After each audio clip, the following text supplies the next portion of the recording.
En este episodio visitaremos el sur del departamento del Atlántico, donde comienza el Canal del Dique, aquel brazo artificial que une el río Magdalena con la bahía de Cartagena, y que fue construido durante el periodo colonial. Desde allí hablaremos de la lucha permanente que ha llevado a cabo el proyecto del progreso contra el agua. Bienvenidos y bienvenidas a un nuevo capítulo de los Diarios del Agua.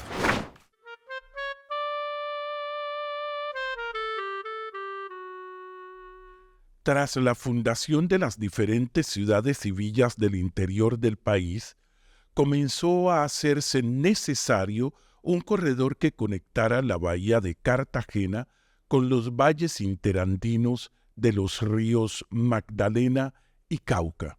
En aquel entonces, el sur del departamento del Atlántico y el norte de Bolívar estaban conformados por una sucesión de ciénagas y caños que hacían pensar la factibilidad de llegar al río Magdalena a través de ellos.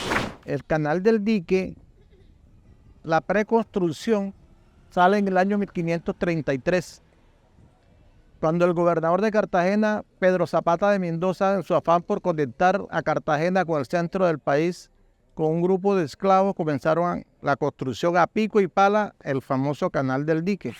El Canal del Dique es un brazuelo que nace del río Magdalena y tiene 117 kilómetros llegar a la bahía bajita Pasacaballo. Con el tiempo y la incursión de los champanes, aquellas embarcaciones traídas de las colonias de Filipinas, la navegación desde Cartagena hasta el río Magdalena comenzó a hacerse frecuente y de esta manera fue posible la consolidación del virreinato del nuevo reino de Granada.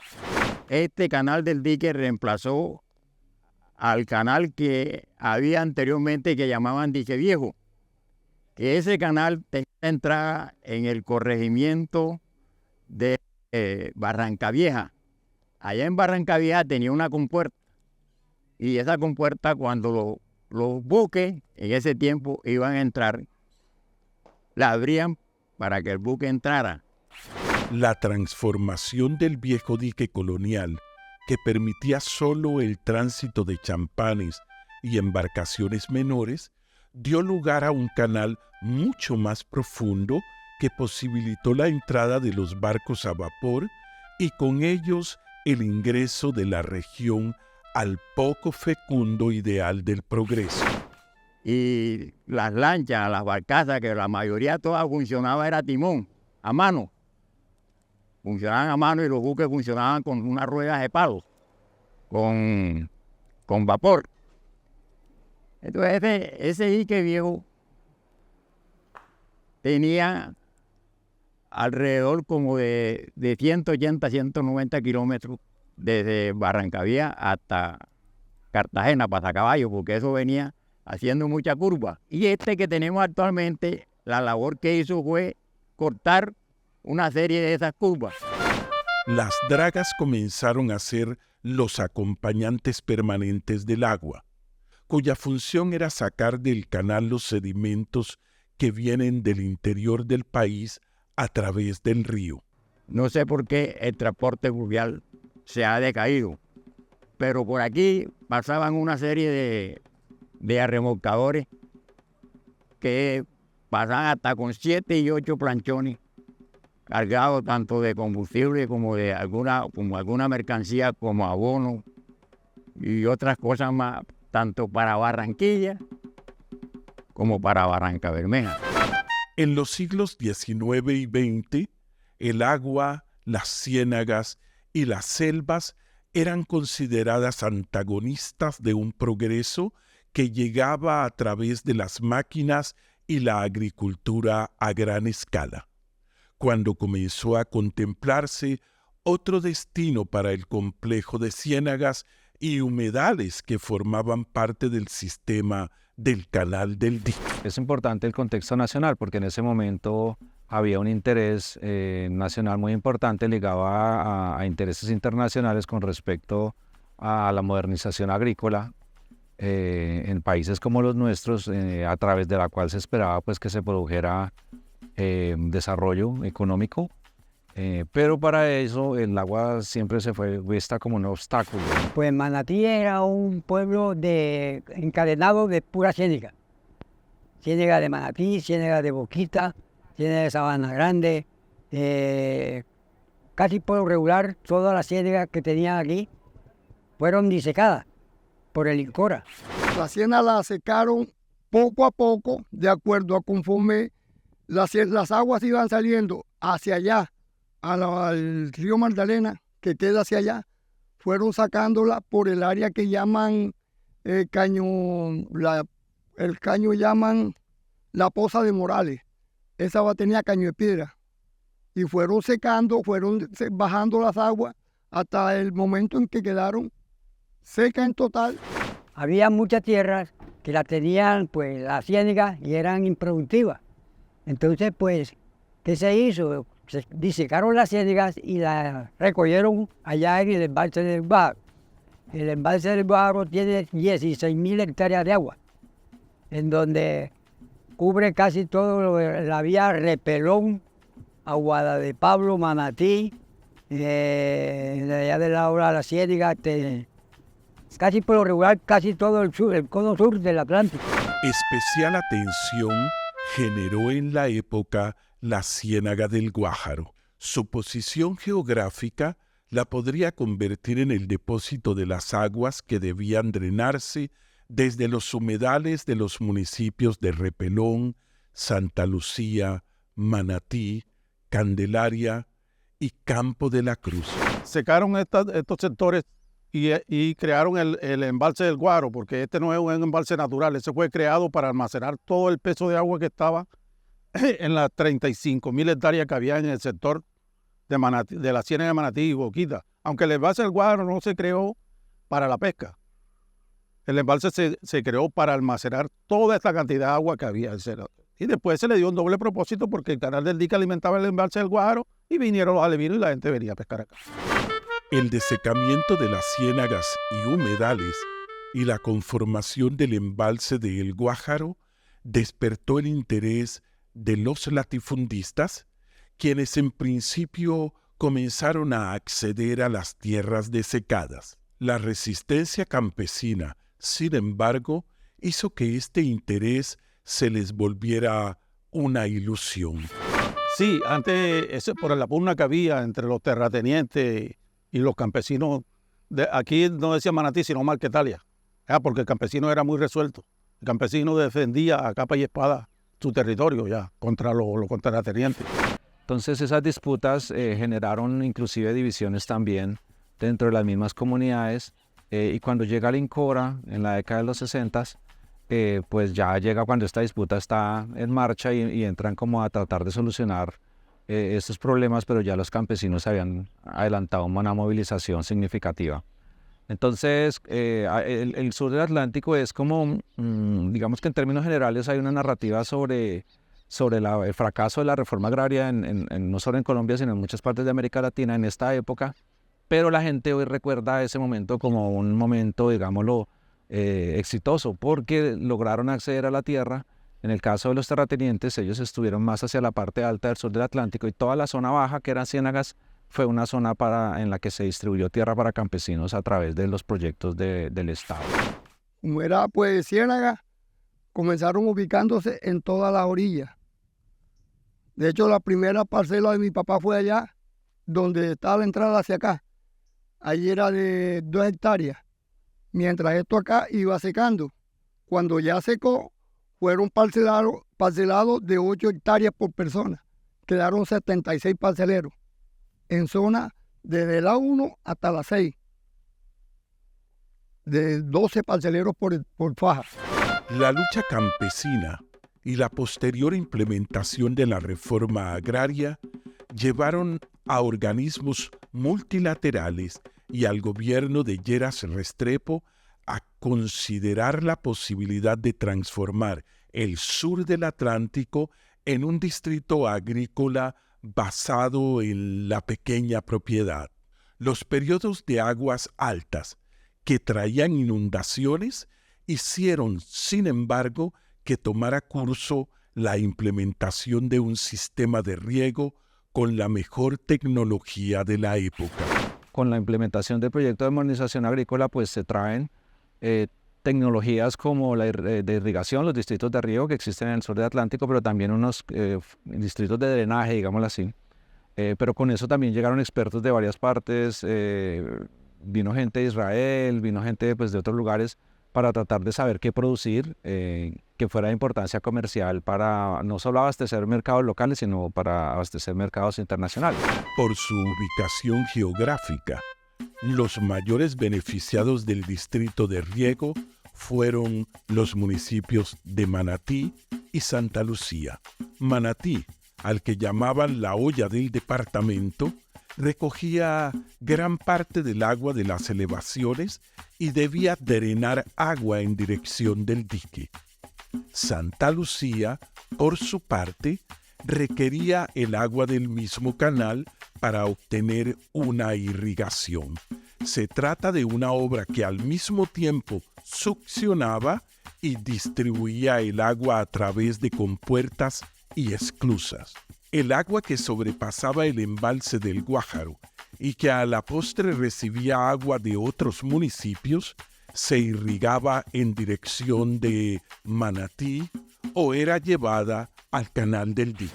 Este distrito tiene alrededor de 36 canales, entre canal de riego y canales de drenaje.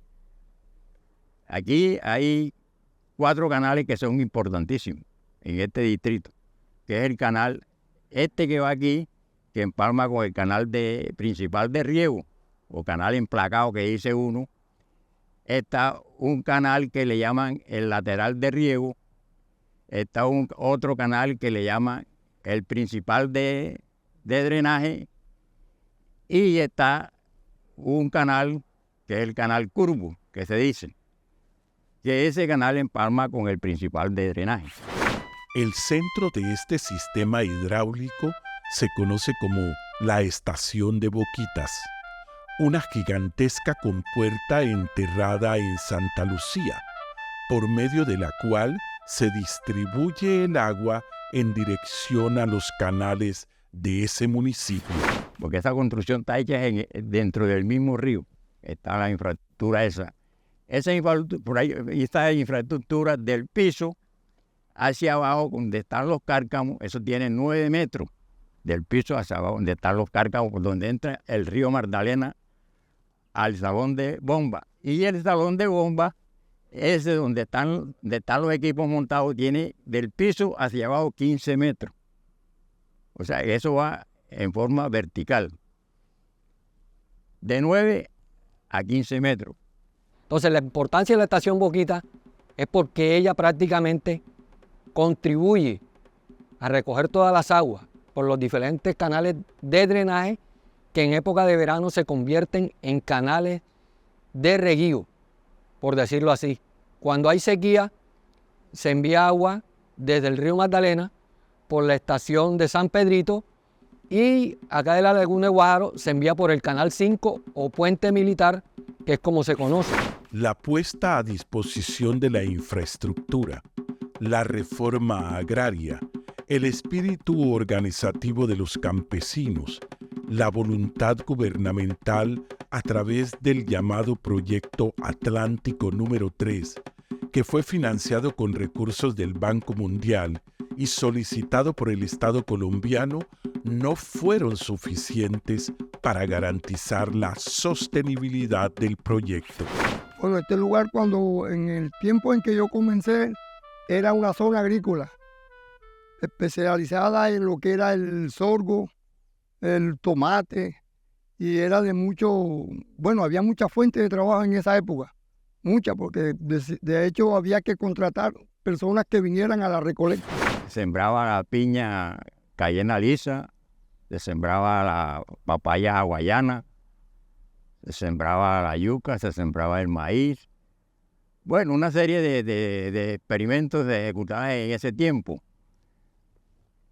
Con ese mismo proyecto nació lo que se llama una plantación de 300 hectáreas de cítrico en Naranja Flor Valencia con patrón de limón rugoso. Esa naranja la traían de Palmira Valle. Lo pasábamos a Repelón, donde había como que una procesadora, y pasaba directamente a las empresas que lo compraban a muy buenos precios. Lo mismo el tomate, negociábamos con California, con Fruco, con un mercado y demás, cuando eso. Sin embargo, para el Banco Mundial en su época, los consultores de la época, hay informes que ellos escribían diciendo que había sido un fracaso desde el punto de vista económico, pero también reconocían que desde el punto de vista social fue un éxito porque la gente logró tener tierra y logró acceder a algunas a cultivos y algunas ganancias que les permitieron, tener una vida mejor. Luego, este distrito de riego poco a poco, cuando ya Incora se va, llega Incoder, después llega el ICA y poco a poco el distrito de riego se fue destruyendo. El retiro parcial de los apoyos estatales y multilaterales se manifestó en la suspensión de algunas obras y en menor inversión del mantenimiento. Muchos canales quedaron en el olvido y aún están siendo comidos por la maleza. Con anterioridad, varias veces se rompió el canal del dique. Además, la gran inundación de 1984 dio la estocada final. Entonces, ¿qué nos está pasando? Muchos de esos canales en estos momentos se encuentran colmatados. Algunos por la rotura del canal del dique del 2010, ahí ya se encuentran unos desaparecidos, y hay otros que existen, pero no han tenido el mantenimiento requerido para que esos canales se habiliten. Entonces ya todo eso ha desaparecido. ¿Por qué? Porque los distritos de riego fueron cayendo a tal punto de que hoy en día prácticamente lo que funciona más ganadería que agricultura. Aquí le están dando servicio de agua prácticamente 3 días a la semana, 2 horas a los campesinos. Entonces ellos no se atreven a sembrar. ¿Por qué? Por el agua. La domesticación del agua, aún con la inversión y en cierto punto voluntad del gobierno, no logró consolidarse en la región. De esa manera, las inundaciones de la región, por cuenta de sucesivas roturas del canal del dique, nos hablan con sabiduría. Sin embargo, pues lo que sucede después es que en realidad nunca lograron controlar el agua como querían. Bueno, la inundación del año de 1969, 14 de diciembre, ocurrió prácticamente por el volumen de agua que tenía el canal del dique, que superaba los 8 metros el nivel, y el muro de contención no aguantó la arremetida del canal y se fue. En el año 84 se presenta otra emergencia. Esa se presenta a 2,5 kilómetros del casco urbano del municipio de Santa Lucía hacia Calamar. Esa emergencia se presentó un 30 de diciembre alrededor de las 6 de la tarde y no se pudo superar y duró un mes echando agua hacia el sur del departamento del Atlántico, anegando el municipio de Campo de la Cruz, el corregimiento de Borque y unos barrios del municipio de Manatí. En el 2010, en la vía que conduce de Calamar a Santa Lucía y en medio del más crudo invierno desatado por el fenómeno de la Niña, las furias de las aguas del canal del dique formaron un boquete de 240 metros y se arrojaron sobre los municipios del sur del Atlántico. Bueno, en el 2010, siendo a las 3:30 de la tarde, me llamó el compañero Solistano Monte, llorando con su señora abrazado, avisándome que había reventado el canal del dique, había roto el canal del dique en esta parte. Yo inmediatamente me trasladé a este sitio. El agua era tan fuerte, no tenía sino como 20 metros, ya tenía como 20 metros de rotura. y como a la hora ya tenía casi 50, porque era tanta la presión. Cuando en esa época el canal del dique está en crecimiento y fue difícil la tapada por ese motivo. Por el motivo que en el momento que revienta, el canal del dique iba aumentando y fue imposible la tapada inmediatamente. Y prácticamente nos inundó todo el sur, inclusive el municipio de Campo de la Cruz, el corregimiento de Borqui, el municipio de Santa Lucía, parte del municipio de Repelón, parte del municipio de Candelaria y el corregimiento Algodonal. Todo eso se lo llevó la inundación del 2010, dejando al sur prácticamente en un desastre. Entonces, por un lado está ese gran temor que va a continuar por mucho tiempo, estoy seguro, a pesar de todas las obras que puedan hacer allí, pues porque en parte lo que sucedió en el 2010 la gente sabía que iba a suceder y alertó al gobierno de su momento de que el canal se iba a romper. La grave afectación de las ciénagas y principalmente su desecamiento ha acrecentado el impacto de unas inundaciones que, aunque habituales, no tenían un efecto tan devastador. Bueno, fíjese de que el canal del dique cuando fue construido, digamos, a la forma del terreno, tenía que venir desviando las lomas, los cerros que existían, las montañas, entonces poco a poco tenía que hacer las curvas. Y al mismo tiempo las curvas le servían a él como para evitar la sedimentación en la bahía de Cartagena. ¿Por qué? Porque el sedimento al pegar en la curva, ahí quedaba. Hoy en día, cuando le han quitado más de 68 curvas, que resulta de que hoy en día el canal del dique es una autopista, y también la falta de mantenimiento. Bueno, cuando trabajaba en la draga se utilizaban unos martinetes metiendo espolones, defendiendo las riberas, los pueblos del departamento, donde habían en las grandes inundaciones. Esos eran los martinetes. Y las dragas hacían canalizaciones en el canal del dique y el río Magdalena. Había un mantenimiento permanente. Cuando eso lo administraba una empresa, Asociación Nacional de Navieros, Adenavi.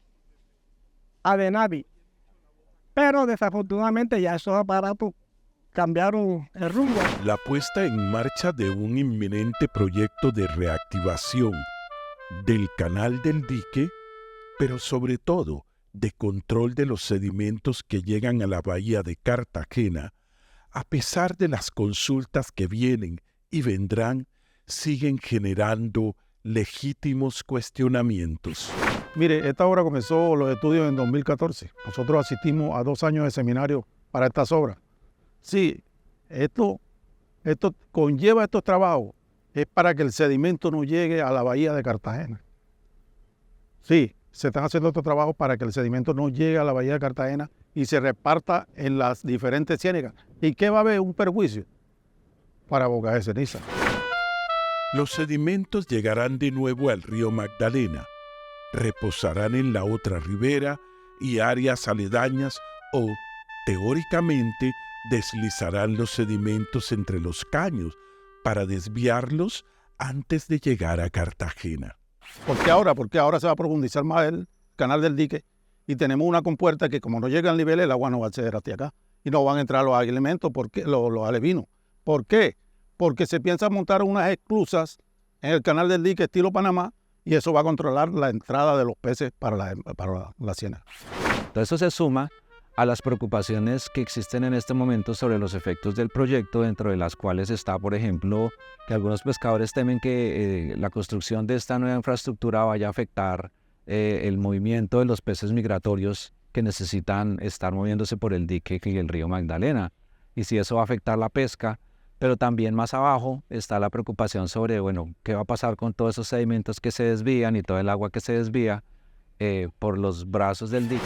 Yo vengo de una raza pescadora donde tengo 13 tíos que eran pescadores. Anteriormente venía un bus con 50, 60 personas a pescar. Ya en el embalse de Guaro ahorita pescan 200, 300 personas que no tienen los alevinos necesarios para sostener a la familia. Ya, entonces queremos que se hagan siembras en el embalse de Guaro de alevinos. Toda la mayoría aquí de la gente de las compuertas vivimos a través del pescado. Nos alimentamos con el pescado. Y eso es una cosa que se está perdiendo y duele. Duele mucho porque los pescadores tienen que irse de aquí para otras partes a pescar, habiendo una ciénaga grande que se llama Embalse del Guajar. La zona contigua al Canal del Dique, en medio de 3 departamentos, como pudimos ver, ha pasado de la bonanza a la tragedia. Vivir con el agua no es domesticarla, es entenderla